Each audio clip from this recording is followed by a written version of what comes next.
मी निर्मला शुभम नवले। माझा हा 329 मतांनी झालेला पराभव हा माझ्यासाठी अनपेक्षित होता।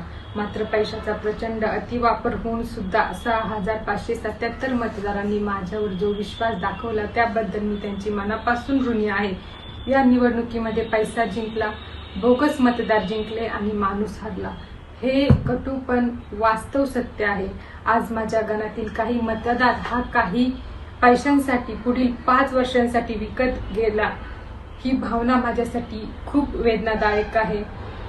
या निवडणुकीमध्ये विरोधकांकडून दारू सोबत ड्रग्जचाही मोठ्या प्रमाणावर वापर करण्यात आला। निवडणुकीत तरुण कार्यकर्ते अधिक पळावेत, रात्रभर जागे राहावेत यासाठी ड्रग्जचा अतिवापर करण्यात आला। याचा गंभीर परिणाम येणाऱ्या काळात नक्कीच दिसून येणार आहे। आज माझ्या गावात या निवडणुकी दरम्यान 30 ते 40 तरुण हे ड्रग्जच्या आहारी गेलेले आहेत। तरुण पिढी अशा प्रकारे बर्बाद होताना पाहणं हे माझ्यासाठी अत्यंत चिंताजनक आणि दुःखद आहे। आजच्या राजकारणामध्ये विकास कामे, लोकांची सुखदुःख, वैयक्तिक प्रश्न, पक्षनिष्ठा, व्यक्तिनिष्ठा यांना कोणतीही किंमत उरलेली नाही। दुर्दैवाने आज कोणता उमेदवार जास्त पैसा वाटतो हेच निकष ठरले आहेत।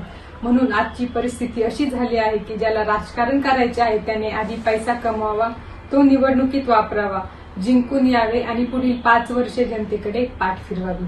आणि ज्याला राजकारण करायचे नाही त्याने आपल्या कुटुंबाकडे लक्ष द्यावे, घर सांभाळावे, प्रामाणिकपणे पैसा कमवायचा, कुटुंबाची हौस-मौज पूर्ण कराव्यात आणि कुटुंबाला वेळ द्यावा। आज मला माझे मार्गदर्शक माननीय उपमुख्यमंत्री आदरणीय अजितदादा पवार यांचे विचार आठवतात की राजकारण हे खूप खराब आहे।